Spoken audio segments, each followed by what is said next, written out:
You're alive. How's it going? Good. How you been? Doing well. I slept in this morning, so I was hoping to I drive Lyft. I was hoping to drive quite a bit early this morning, but I slept. So but I was able to drive a little bit, but not as much as I would have liked. But Do you think Lyft is worth it as a side gig? Sorry, I'm actually genuinely curious because right now I'm a stay-at-home dad, so I'm like, oh, maybe that'd be a good side gig. oh, as a side gig, definitely. As a full time thing, it gets very boring. You know, because you it's essentially a big long road trip, and you never go anywhere fun. Um, Okay. but as a side gig, it's great. Yeah. Okay. All Yes, right. I recommend it. Yeah, yeah. Lyft and Uber and all that stuff. I don't know if I'd recommend like DoorDash just for vegan reasons, but um, Okay. Well, that yeah, brings us into the discussion because I'm not vegan right now. Unlike a lot of the people in the group.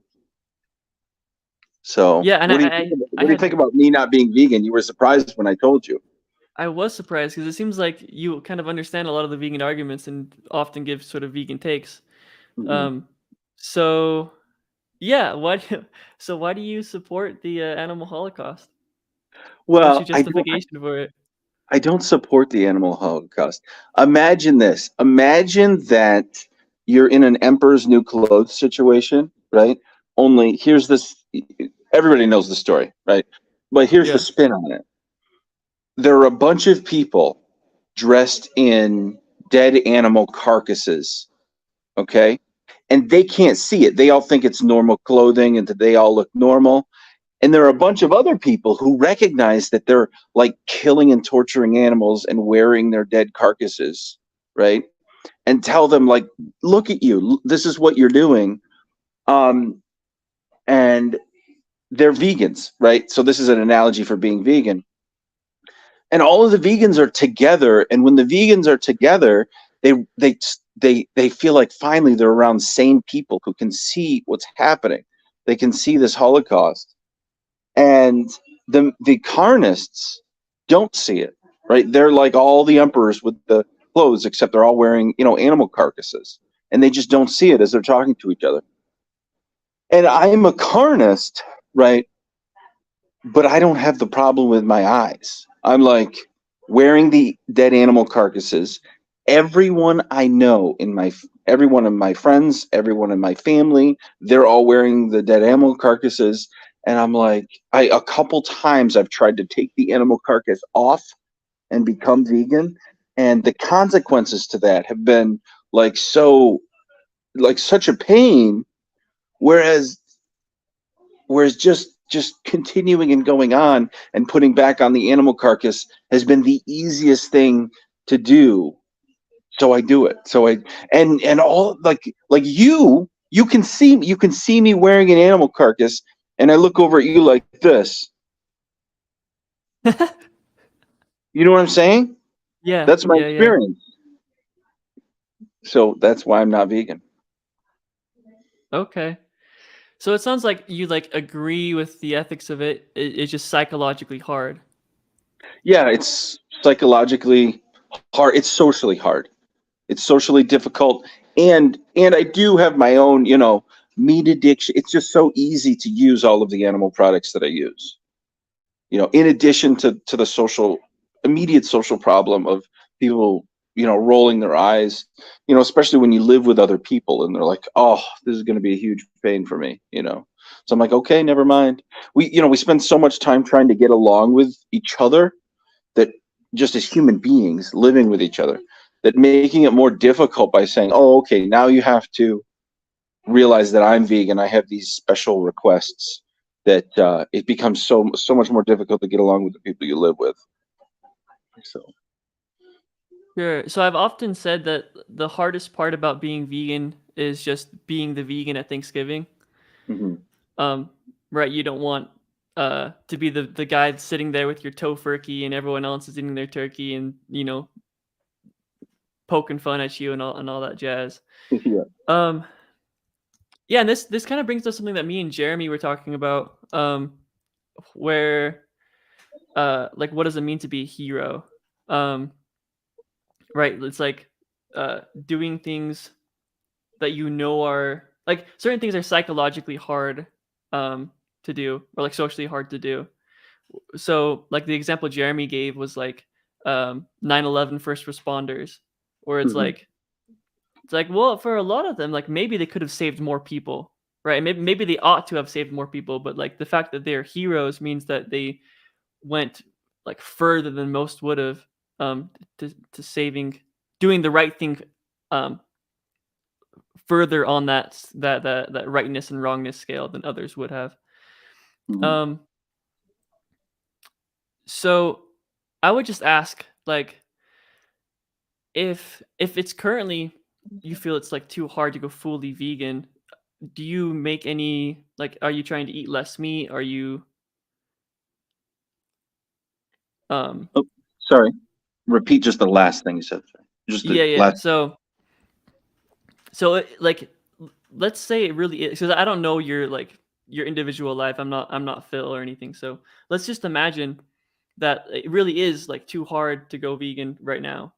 Mhm. Um, uh, Similar to like how like the 9/11 responders maybe could have saved more lives. It's like you could maybe it would be more ethical if you went fully vegan, but like um, can you at least go like be like a flexible vegan or go vegetarian or go pescatarian or Yeah, that is something that that Michael, who's in our group, brought up immediately when I mentioned this to him in a different talk, when he asked for the explanation as to why I'm not vegan. He said, that doesn't give you an excuse. Like, even if we grant that that's a legitimate excuse, which, by the way, I don't grant on myself, that's an explanation, but it's not a morally legitimate excuse. Um, so let's say we grant that you go on your own, and the answer is I probably could and should, but it's like I don't know what a good example would be, but it's like once you take the step to say, oh, okay, I'm not vegan in this circumstance, it's so much easier to not do it on your own either, because you're going to that same refrigerator where you were with your brother, your sister, your wife, your son, your whoever else when you went out to eat and you all got this food and then that's the leftovers and then you still eat it then too. So I mean, I know that veganism is not a diet, but it's just dieting is the easiest example of being a vegan. Um, so yeah, I mean, you're right. It's just that I haven't executed on that in a while. I did try to go vegan twice, two other times, um, but there have been moments where I do that, where I'm like, I'm not going to contribute to animal suffering this time.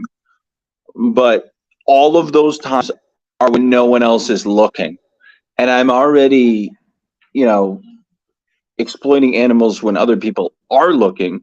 In fact, because other people are looking. So, thank you, honey. Mhm. So I don't, I don't do it, which I probably should. And maybe this conversation would be a good catalyst for me to give that a shot. Yeah. well, I mean, I'd hope so. I mean, I should mention that like I understand the like so like I buy a lot of like things that I don't need. I buy a lot of alcohol and DoorDash, fast food. Like I could be donating this money to charity. And I ought to and I should. And I don't think I really have a good excuse for, buying these things, especially Hmm. with how like how poor I actually am. Like I can't even afford these things. But Hmm.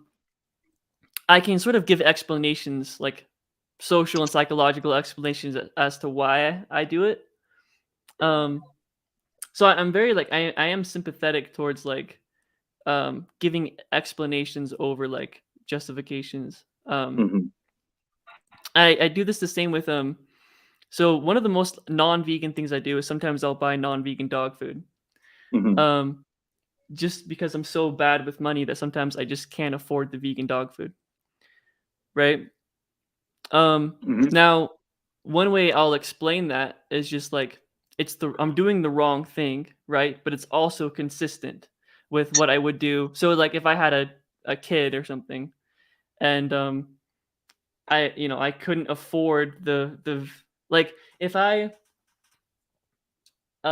went to the grocery store and the only like dog food they had that I could afford was like human dog food, like Yes, good I example. Yep. I I probably shouldn't buy the human dog food, but I probably still would. Yes. Um, right? So just in your uh situation, um, do you find uh the like explanations of your supporting of the of like factory farming and things? Do you find it consistent in a I human don't find it, in context? my case, I do not find it consistent. No. I understand how it would be consistent if I did what you do, but in the case of what I do, no. Because I'm just casually, you know, putting on my leather coat, which I've had, by the way, I don't buy leather, but putting on my leather coat, which was a gift to me, which I've been wearing for 20 years, 15 years maybe. Um, you know, Drinking my coffee. The coffee that was just brought to me has cream in it. So, in any number of ways, I do, and shouldn't be. So I don't have a morally consistent explanation at all. I think that's why I opened up with that. I feel like that's why I opened up with that analogy where I know that I'm Sure. wearing like the suit made out of tortured animals or whatever. I Is don't know. there is there any other Is sort that a of rare position? Do you not run into a lot of people who feel that way? Is that like the precursor to being vegan, or I don't know? well, I mean, I was kind of in your same shoes for a while before I went vegan. Now, I was actually able to go the first time I went vegan, I was able to stay vegan. I went cold turkey, but I was convinced of the moral argument for a while. Um while I was like, working at Chick-fil-A and selling chicken sandwiches, I was like ethically Mm-hmm. in my mind I was a vegan, but not in practice. It didn't take it took a while before I actually fully, Mm-hmm. listening to speeches and like reading Peter Singer and stuff, and um yeah, it took a while for me to actually commit to it. Mm-hmm. Um so my question would be, is there any other moral issue that you have an easy time saying no to? So an example would be like I grew up Mormon. I'm not Mormon anymore, but I grew up Mormon, and Mormons Okay. don't drink coffee, don't drink alcohol, don't smoke. So whenever like one of my friends would be like, hey, do you want some of this coffee? It was really easy for me to say no because that's how I grew up. It was easy for me to um, stick to like some principle. Um, Are they and just I'm do they wondering, not drink coffee because they're super strict about caffeine being a drug, or do you know? so well the whole coffee thing is like, so like Joseph Smith wrote up this like word of wisdom. It's like this like guideline of like how to be healthy. And then later on, I forget which prophet it was, but it was later like established like these parts of the word of wisdom aren't just uh recommendations, but they're like actual like commandments. Okay. Like if you drink coffee, you can't go to the temple. Whereas Mm. also in the word of wisdom, it says that you should eat meat sparingly, but nobody follows that because it's Mhm. just a recommendation. It's not like commandment. Um, but uh, yeah. So I'm just wondering, like, I was like, for me, I was able to kind of tie that in, right? Like being Mormon and being able to say no to like basic everybody drinks coffee. So I think that's one reason is like maybe it was easier for me to become like, cold turkey all in vegan. Mhm. Um So I'm just wondering if there's anything similar to that in your case, where you might be able to sort of translate.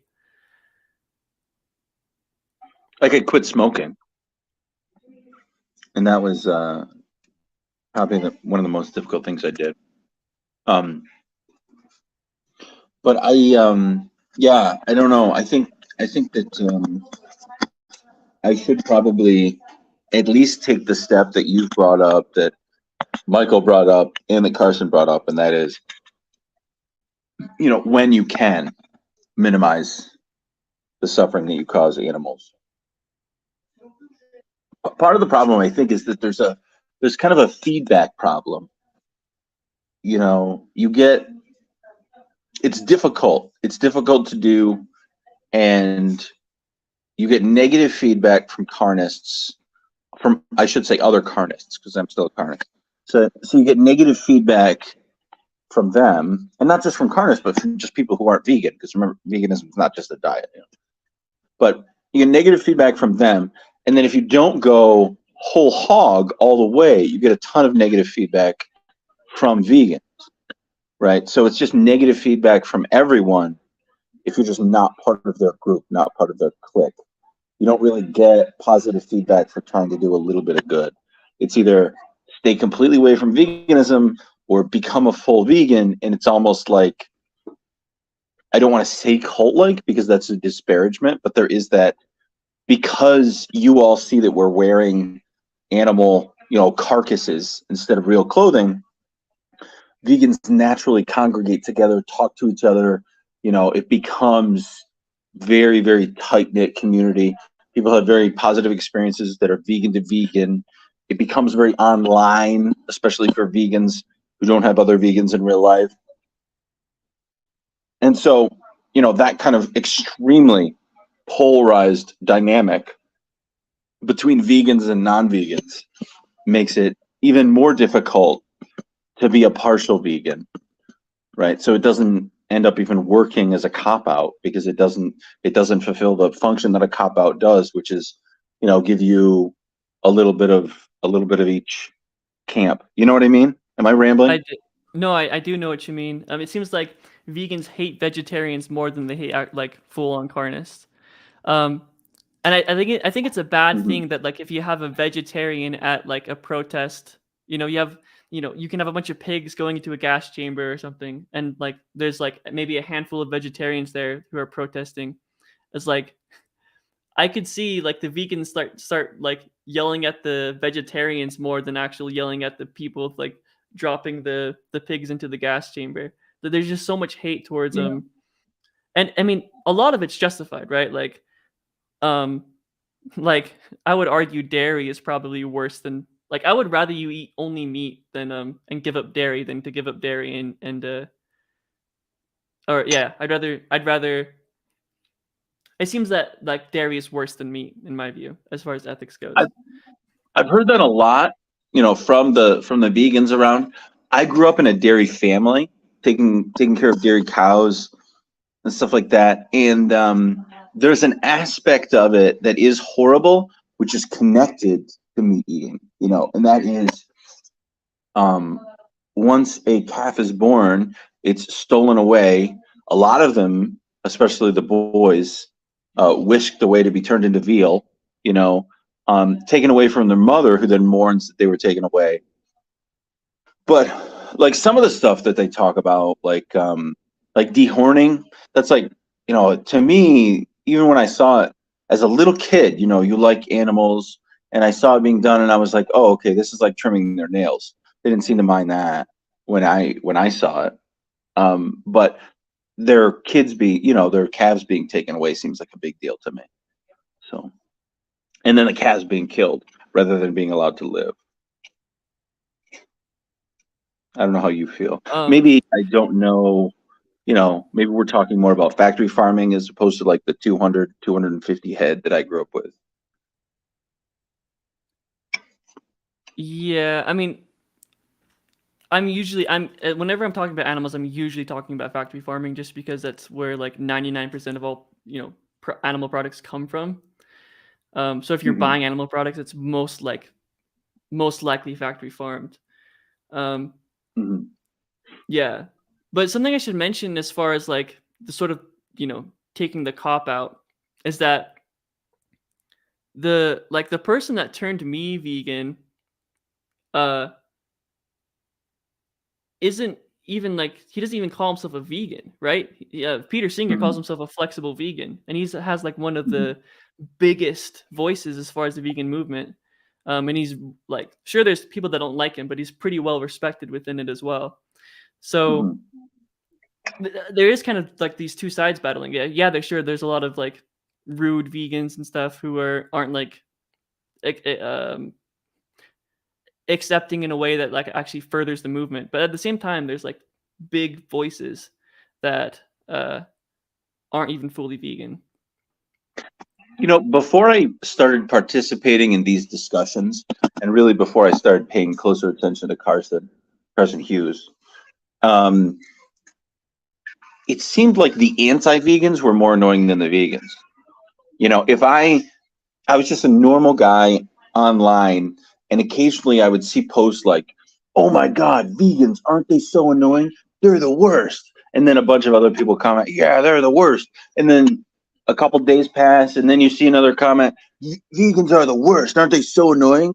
Yeah. And then a third day passes, and then someone says, "You know what's annoying? Where vegans never miss an opportunity to tell you they're vegan." And it's like, yeah, that's annoying. Like, I'm not hearing from vegans. I'm hearing from you guys who won't stop bitching about them. You know what I mean? Like, Yeah, yeah, but it's only once I start to like go into the space more that you suddenly like have perhaps we call it the vegetarian experience, right? Where you dip your toes in, and then there's the vegans who are like angry all the time, but any carnist or a vegetarian or whatever. You have to be around them more to run into the really annoying ones, I guess. I don't yeah. know how you feel about it. No, I agree. I think vegans overall are too hard on vegetarians. But I will say this, in my experience, while I've seen a lot of us be hard on kind of all vegetarians, we seem to be a lot softer on transitional vegetarians. So it's like I'm vegetarian, but I'm working towards veganism. We Hmm. seem to be a lot more open towards that, And I think as long as you're open and honest about it, like, hey, I'm trying to be vegan, but it's hard for me. Maybe maybe I have these like food addictions, or maybe it's hard for me socially or whatever. Um, I think as long as you're open and honest, then I think people will be accepting. Hmm. There's also, I should probably bring up, and this is my attempt to psychoanalyze myself, which is infamously a bad idea. So take what I'm saying about myself with a grain of salt. But I do find that sometimes I could just take a position instrumentally, perhaps because it could help me win an argument. Like, if I am a non-vegan arguing that vegans are right, that can really disarm people, right? And there's a psychological satisfaction that I believe I probably get from that. Again, this is not a conscious decision on my part. I'm just trying to psychoanalyze myself. So it's a sort of same psychology where someone who is American might be anti-American, where if they weren't American, they wouldn't be so anti-American, or you know a taking positions against type. That might be a part of it, but it doesn't seem. I think I'm just following where natural ethics lead. I mean, because the reason I've really come to think that vegans are right, at least not all vegans, because some vegans, you know, they sort of call you a speciesist if you value humans more. But the same value set that's brought me to believe that vegans are right has also brought me to believe that humans are morally worth more than other animals generally, because they're more conscious, right? They're more intelligent, more gregarious. They live more complex lives, um, and that valuing of that creature's experience is what brought me to valuing animals rather than wanting to exploit and kill them all. Does that make sense? Sure. Yeah. I mean, definitely, it's like the reasons we value humans also applies to animals. Maybe just less so, right? Mhm. And Yeah, generally, like exactly. again, you can probably have a pig that's probably worth more than I'd value a pig over Hitler. Um, Mhm. yeah. So I mean, there is a scale working there, but yeah, the reason you value humans more than animals is also the same reason you would value animals. Yeah, Um, yeah, that but makes not sense. all vegans feel that way. It's you suddenly run into people who are like, "Oh, so you would rather save a human in the burning building rather than their pet or whatever? You're a speciesist." Like some feel that way. Strangely enough, I don't know. Yeah, that like all life is equal, Yeah. stuff like I don't approve. But Mhm. also on the you were talking about how you like sort of giving vegan arguments as a carnist. That Mhm. I'm in the same boat kind of. Like I like giving pro like God arguments and pro like Christian arguments as an atheist. Mhm. Um and there is something about that like being the atheist in the room and saying that like, well, maybe God is real or like or maybe the Christians are right. There is something about that like psychologically. Mhm. Yeah, I felt, um, my feelings on religion are pretty complex because if we look at it just as a matter of straightforward analysis as to whether or not there's any sort of deity, I go right down the line of basically an agnostic atheist, right? The it just seems as if there isn't one, right?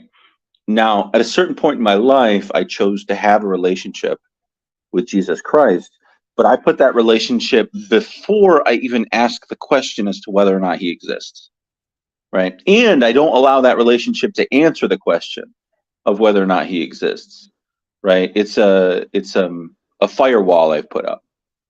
So if we talk about knowledge and what makes it likely that God would exist at all, I almost inevitably end up um, making all of the noises that you'd expect from an atheist, or at least a soft atheist, an agnostic atheist.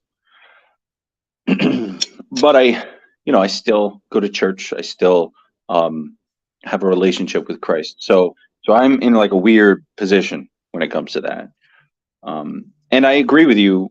Even when I was a full fledged, not even having a relationship with Christ, um, full fledged atheist, there are still points at which you run into atheists who are using bad logic, but they seem to have the air of, well, I'm an atheist, so that makes me intelligent, and I'm allowed to use. They almost give themselves permission to use poor reasoning because oh, I'm on the side of like skepticism and science, and it's fake, and it's something where even if you're an atheist, you want to police your own side of these sorts of people because they corrupt.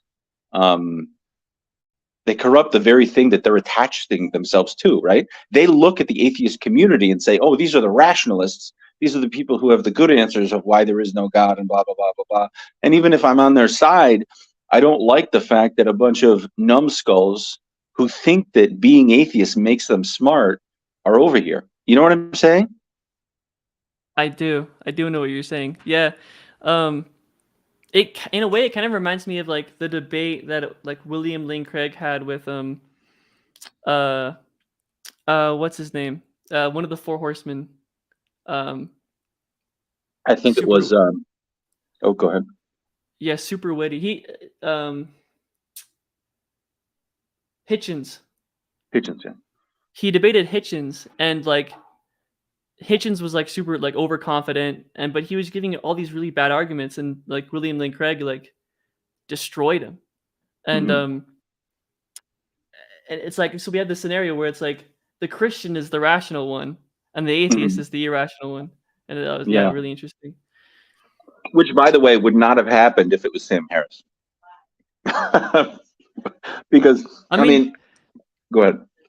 they did debate. Sam Harris and William Lane Craig debated. Maybe I don't remember that one, but what I mean is like I've run to a lot of people who really like Hitch, but I felt like he's the most emotional one. Like he's the one who likes he'll choose to use a turn of phrase over a really precise argument.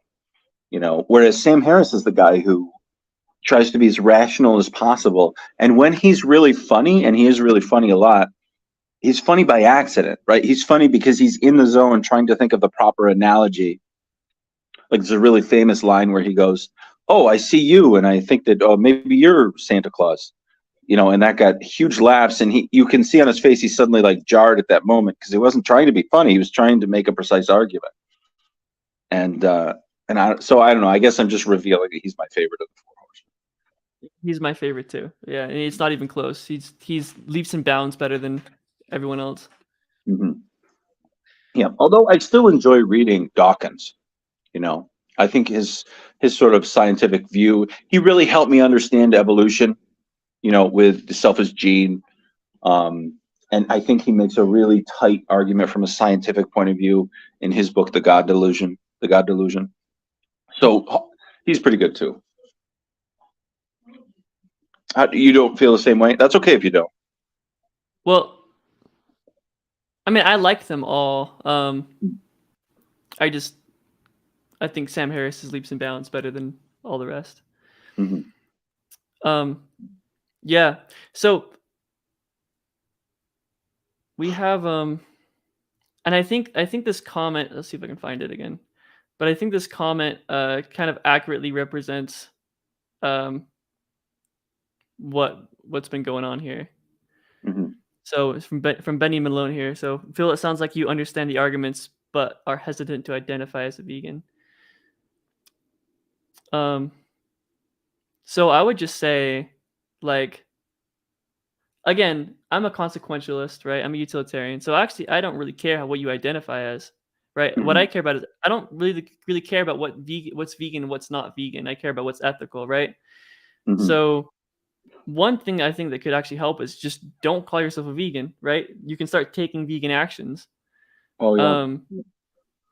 Right? You can just say, like, at a restaurant, you can order the vegan dish or the vegetarian dish, and just you don't have to be like, I'm a vegan. You can just say, oh, I prefer this dish. Right? Then you don't have to have that baggage of being the vegan at Thanksgiving or whatever. Yeah, I think that's good. We talked about that a little bit too, because that dovetails back into where we were talking about, I'm human, and so it's like it's being like silently vegan and having no one pat me on the head for it is kind of hard, and eventually I'm betting it's something I'll fall out of. But I can, as much as every time I feel like I have the willpower, I should probably do exactly that method. Yeah.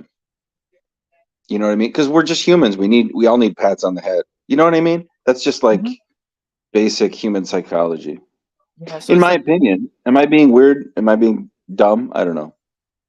no, I like pats on the head too. It's like I guess there's that balance of like when you present yourself as something, there's going to be the people that come in and say, good job, this is great, and there's going to be the people that are like, what the hell, like, what's wrong with you?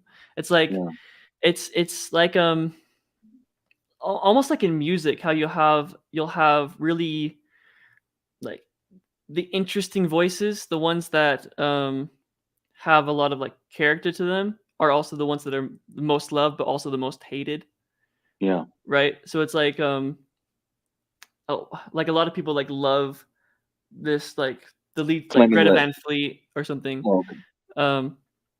Insert whatever artist, and the more unique ones, the more they stand out, the more love they get, which is good, right? They get the pats on the head, but also the more hate they get, which is bad. So there's that balance of like getting the pats, but also not getting the hate. And yeah, I understand that could be hard sometimes. Yeah. Yep. But this is kind of an interesting like conversation, because usually when I talk to non-vegans, they have some like justification. They're like, well, cows It's so aren't people hard. or something. I don't know. Like, what do they Yeah, have? Go ahead. like they'll give some, crop deaths though, or like, um well, these animals serve a purpose, or like they have these arguments that sort of justify farming the animals. Where it seems like you don't justify it, you're just like explaining why you do it.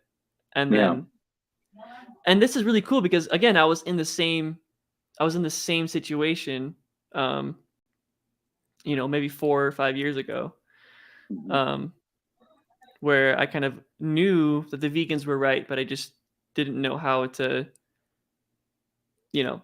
Again, I was working at Chick-fil-A. Like a lot of times, the only meal I ate was at Chick-fil-A. Um, so yeah, I I'm empathetic towards it. Yeah. Like, I'm actually confident that I probably won't be able to go fully vegan. You know, like I will, like, if I'm just standing here, sometimes I'll fantasize about like a steak, or about like, oh, Dave's Hot Chicken. I have to try the Reaper sandwich from Dave's Hot Chicken.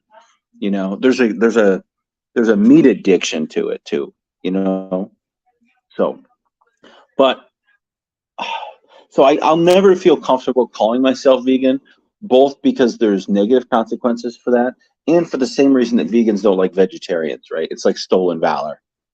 So either way, I think I'll never really be vegan, but I might just be somebody who tries to quietly, every time he gets a chance, maybe minimize or at least less, minimize is too strong of a word, just mitigate the damage that I do to animals and causing suffering for them. Okay, here's Jeremy. Yeah. Phill seems like a legitimately good guy, and that's why he's afraid of starting and not being strong enough to continue. You know, yeah. I mean, not being strong enough to continue, probably definitely not strong enough to continue. I don't know, but that doesn't sound like a good reason. Like, if my reason for not being vegan is not being strong enough to continue, you know, then I should never stop trying to be vegan. You know, does that make sense? Well, it does, but it kind of just goes back to the whole justification versus like explanation. Um, Hmm. where like maybe like you're sitting in like the whole like fantasizing about a steak. It's like and then you go out and you buy the steak. Hmm. Um, you can just simply claim that that was the wrong thing to do.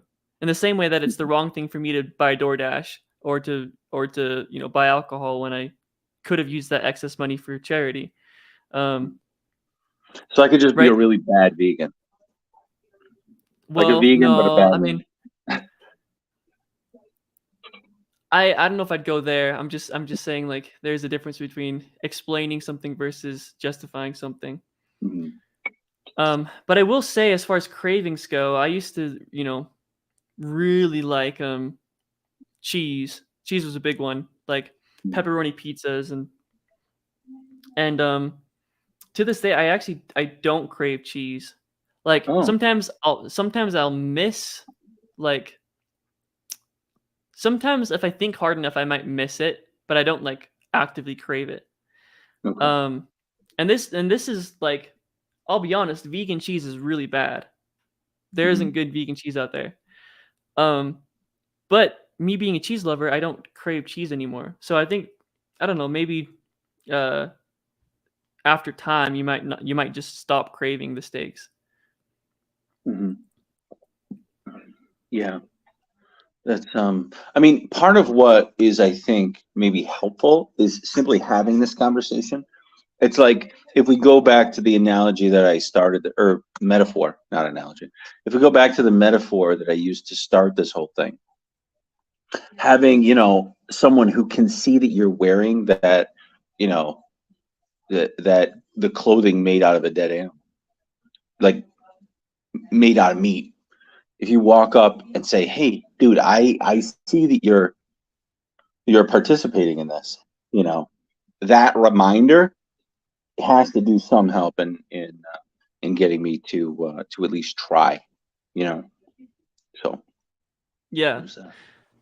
I think it may be healthy, and so another comment from Jeremy here. I think it uh, may be healthy to go to an actual slaughterhouse, um, and like and actually see.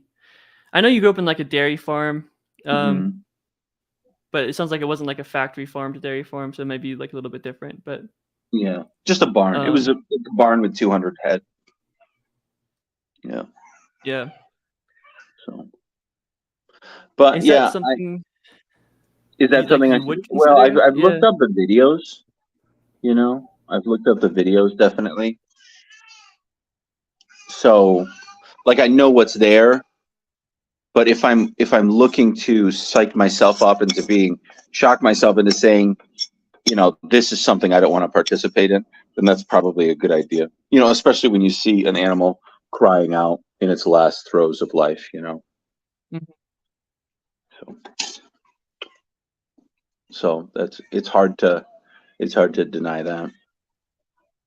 I mean, like a lot of people who are anti-vegan or disagree with veganism, they just use arguments that, like, no matter what my position is, I'm always making myself receptive to good arguments, and I never hear those from the anti-vegan side.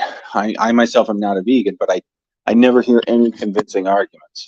Like, oh, the circle of life, like that's saying circle of life is not an argument, right? Like, I don't Yeah, know what to that's tell you. you're just quoting Lion King, yeah. I know. You get that a lot. I see that a lot.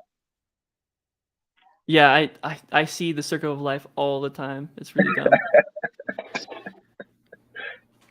Did you see that thing that Jeremy shared with Mufasa killing Simba, pushing Oh him no, I off the didn't see ledge? that.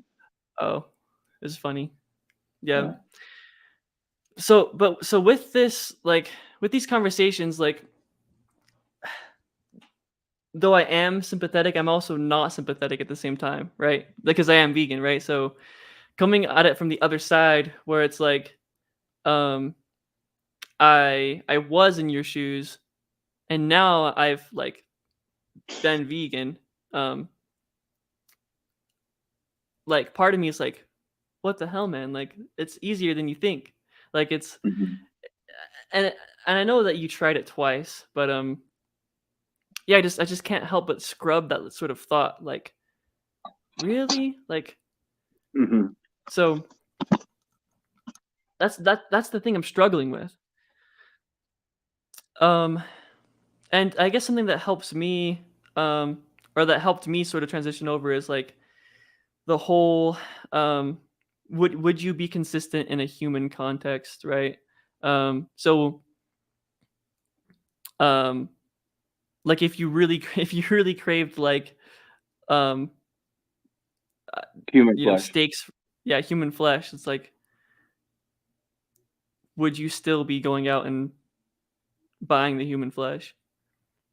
Well, I mean, I guess I am a speciesist, so that's more extreme. But it's hard to, there's also the problem of, like, it's not really adaptive for human beings to eat human flesh. So there's an instinctual revulsion of that. So it feels different in a lot of ways. So it's difficult to use. Um, it's difficult to use, like, the consumption of human flesh as a good comparison. But we could talk about the exploitation and suffering of human beings, that has a similar end, right? So perhaps my motivation to eat human flesh isn't really, it's difficult to use that as an example. But we could still say, okay, so slavery, right? Slavery, human sacrifice, um, that those sort of really severe, really archaic ways of treating other human beings, would those be acceptable? And the way I am now today, the answer is no. But if I lived a completely different life if I lived in, um, you know, what's that Mexica capital? Um, not Aslan. If I lived in the Aztec Empire, or if I lived in ancient Carthage, or anywhere else where they practice slavery and human sacrifice, how would I feel about that? I would like to feel that I would be one of the human abolitionists, right? Um, but I don't know that. So, you know, maybe I would be, maybe I would say things like, "Oh, it's natural. It's natural that that some have to toil in the dirt so that others have the free time to look to the skies and the gods. And it's the natural order of things." And I would make stupid arguments like this. Or at least I would be content with the people making these stupid arguments to allow society to continue to be organized around slavery and human sacrifice. You know, I hope not. Sure.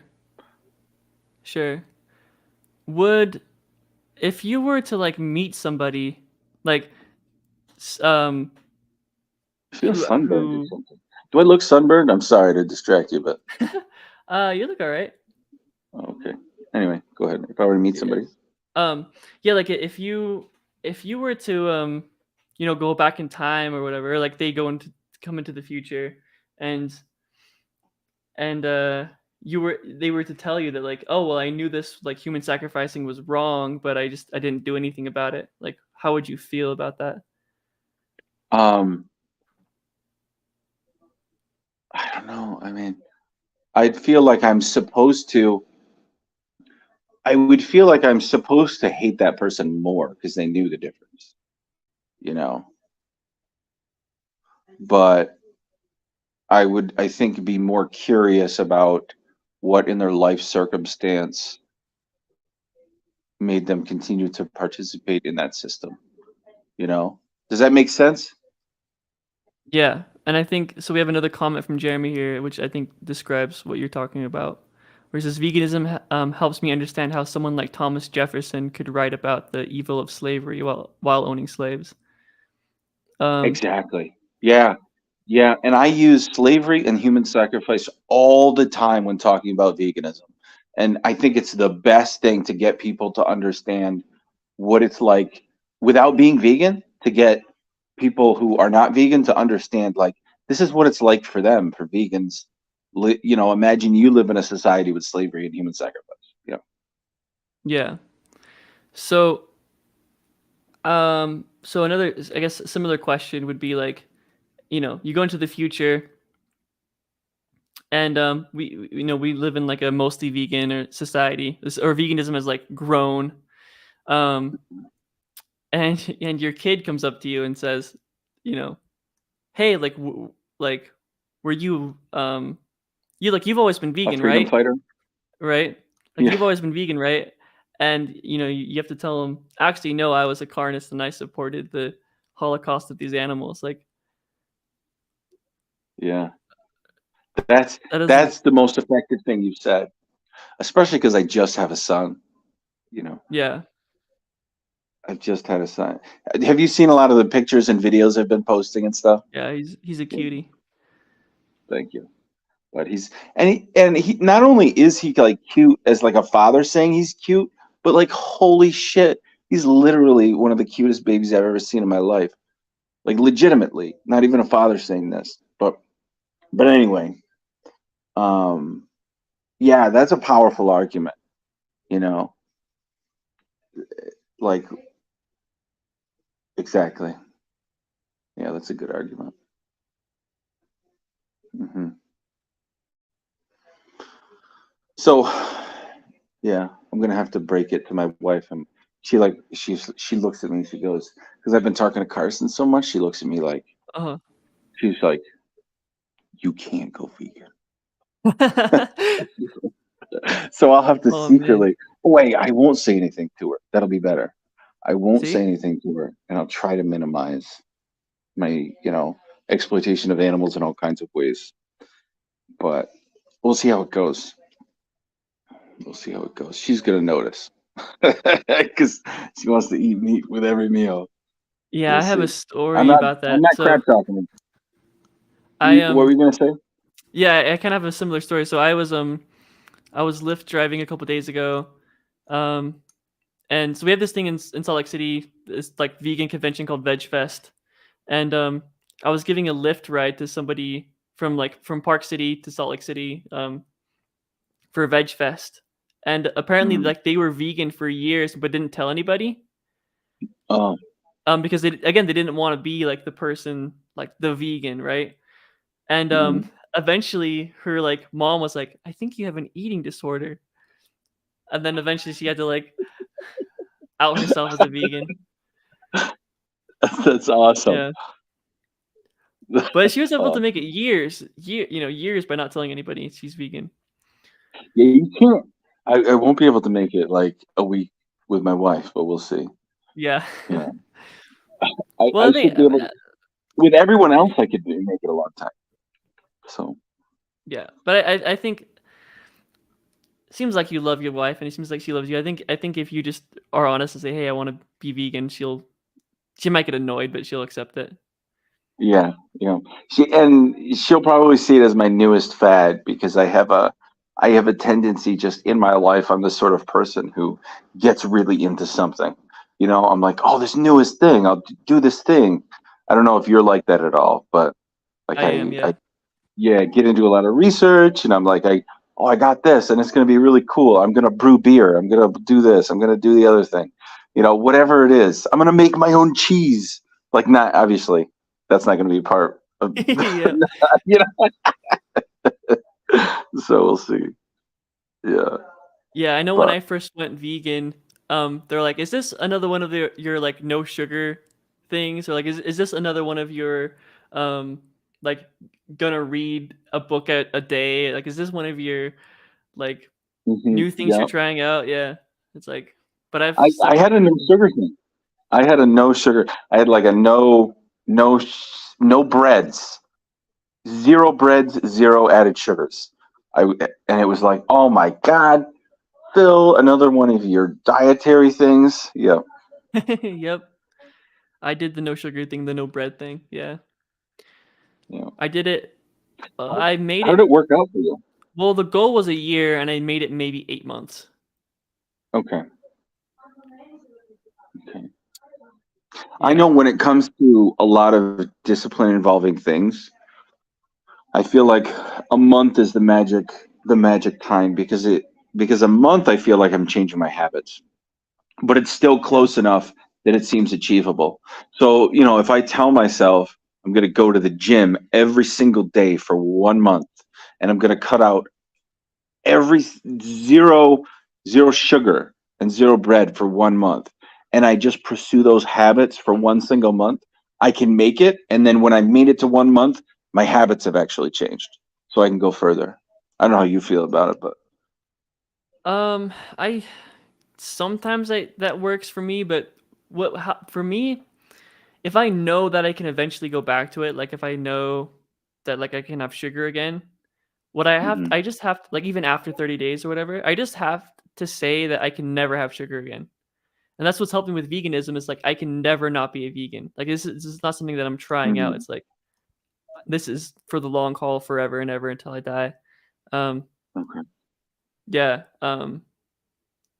Because again, like trying all these different diets out and all these different things, it's like I'm gonna try this out for 1 month or 1 week or 1 year. I always fail those. But if I say I'm doing this forever, it's a lifestyle change. Then Okay. yeah, I'll do it forever. Oh, that's interesting. For me, the notion that it's not forever is what helps me in the moment make sure that I'm sticking to it. Whatever the thing is, you know. I'm just thinking of my no sugar phase. So That's interesting. I guess people work in different ways, but that's just how yeah, I've run. I will But that's say there's one. also Go ahead. that also makes it harder for me to actually do things because I've come to that realization now where it's like I should probably stop like drinking. Like I drink too much. And Mm, so it's like if I wanted to, I probably have to like stop forever. And then I'm like, I don't want to stop forever. Like I can't have like a weekend beer with my buddies like that. No way, you know. So it's harder to actually go all in. Mhm. Yeah. I used to drink a lot and never felt like I felt like I could quit at any time, which actually a lot of people say that and it's false, but it actually was true with me. I used to drink a lot and I never felt the call to drink, you know? It was just what I did in my early 20s. What actually happened is that I quit smoking. But if I picked up a drink, all of the need to have a cigarette would come back. So I Oh, had to okay. quit drinking. I had to quit drinking, which was easy, super easy to quit drinking.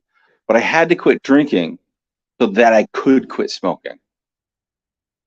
And it's one of the many things I quit. I quit so many habits. I quit drinking coffee. I quit drinking alcohol. I quit like everything I did where I needed a cigarette, I had to quit because quitting cigarettes was the really difficult thing. But now, years yet later, many, many, many years later, now once in a while I'll have, you know, just a small drink, and I no longer feel like, oh, I could use a cigarette. It's totally gone, the craving. So, That's interesting. I know like whenever I drink, I can't not have fast food. So it's like the mm, second I start drinking, it's like now I need fast food. I can't just drink without fast food. So I guess that would be pretty similar to like cigarettes. I I find in the morning if years ago when I did drink and when I would get drunk, I'd have wake up if I would wake up with a hangover. Um, I would really want fast food then. Something about grease help aiding in the hangover. I don't know, but yeah. Yeah. I'll also mention with cigarettes, like I am. That's another example of me like just saying I can never smoke ever. So I know when I was probably 18 or so. Um, I like smoked every day for like a week, just going to different parties and stuff. Like Mhm. I didn't even buy any cigarettes. It was just like friends' cigarettes. I like smoked every day for a week, and then like even after just a week, I would like watch people smoking on the streets, like on the sidewalks, and I would just like have this really strong craving for a cigarette, which was Mhm. crazy because I didn't even like cigarettes. Like it was just like a social thing, right? Um, but Wow. now Yeah. here I am, like just like staring at people on the street smoking cigarettes, just like I have to go buy a pack of cigarettes, and then I was Huh. like, okay, this is obviously something that's like addictive to me. So I just told myself I would never ever smoke ever.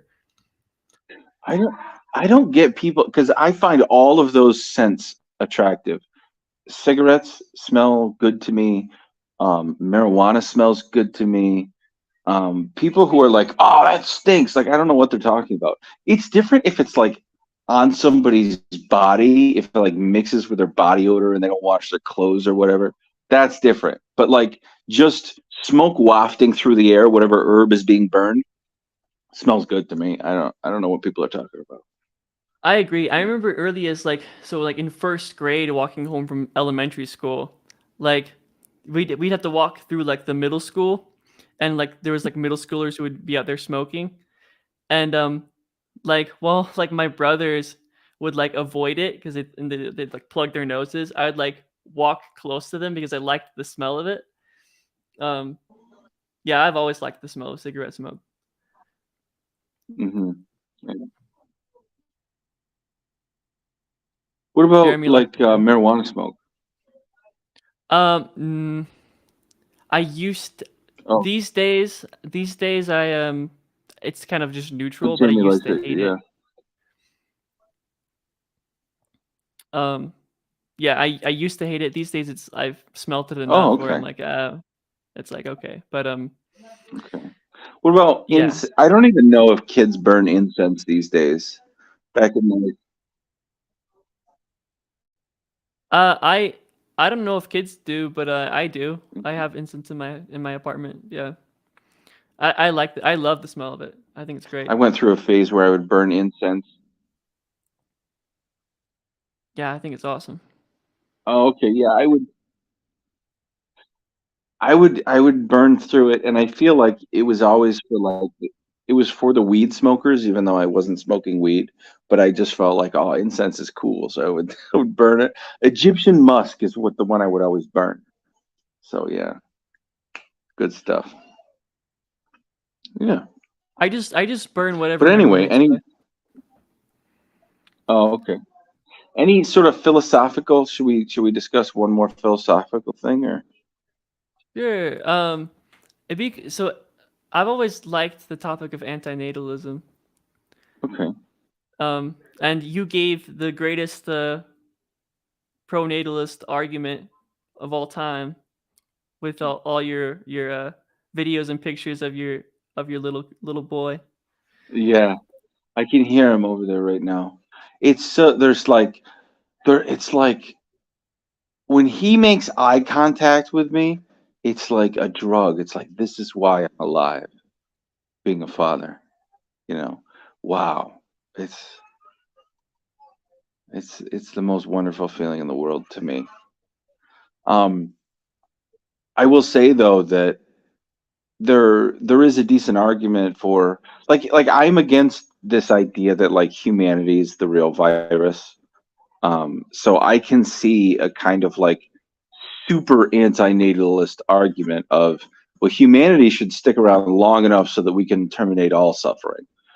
That's not that to me doesn't seem like it. I know that's like a supervillain argument, but that supervillain argument has a little bit of appeal, you know what I'm saying? Like I can understand where that's coming from. Well, Um, that's why what's but his face what I would think is even the best argument is that if you think about civilization in deep time, we're at a really weird. What was that? I was just saying that's why the Oh, you're what's breaking up a the little bit. Repeat that. oh I was saying Oh, that's you're why like the really Marvel. Uh-oh. super slow, super slow That's not good. motion. Is it me or you? I think it's you. Well, I mean, yours looks pretty grainy too. Right now, just your eyes. I think it might be your internet. Oh, now we're frozen. The purple dude. The purple dude. Yeah, yeah, yeah. Is it happening to me now? Okay. Oh wait. Hmm. But you look fine now. I think they're trying to resync or something. Gotcha.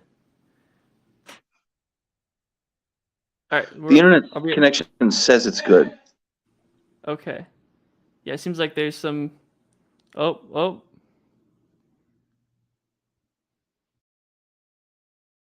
he's gone.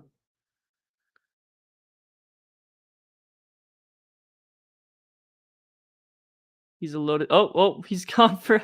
We killed him. We killed the carnist. We did the ethical thing. We killed the carnist. Saved the animals. We anti-natalists. We're anti-natalists to kill all carnists. All right. Well, all right. Let's figure this out. Well, yeah. So let's see.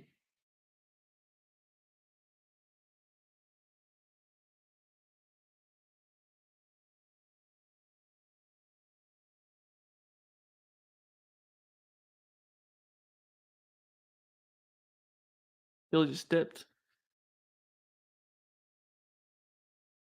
Yeah, I would just like to ask Phil if his like if he holds like the like if he holds any sort of anti-natalist principle like arguments by views by principle, right? Like would he push the button to end all life? Like the idea that like by practice.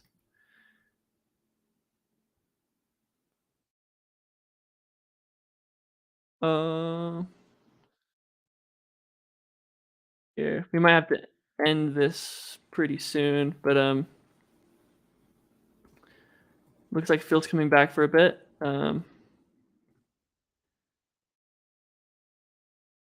It seems like his phone is heating up, so we might not be able to go much longer. But I would like to at least talk about antinatalism for a little bit.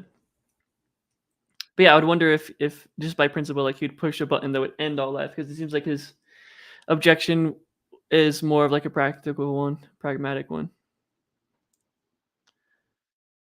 Hello? Hello. Okay, so I took my phone case off and I unplugged it. So that should solve the overheating issue, but that just means we're on a, I'll die at some point. Gotcha. Well, I mean, we've been going for an hour now, so I mean, we can go for a few minutes and talk about antinatalism, but we don't have to go like 4 hours or anything like that. Mm-hmm. Um, but yeah, so as far as antinatalism goes, like it sounded like you kind of bringing up some like practical, like pragmatic sort of objections to it. But would you um what do you think about like the just by principle, like pushing a button to wipe out all life to end all suffering and to prevent future suffering too? I think that I feel like that probably, if I had to guess, I would say that that's probably the more ethical decision to make versus not pressing the button. Um, and that's because I think the most likely scenario that I think will play out if I do not press that button is that there will continue to be life for, I don't know how many hundreds or thousands or millions of years or whatever, and including a lot of suffering,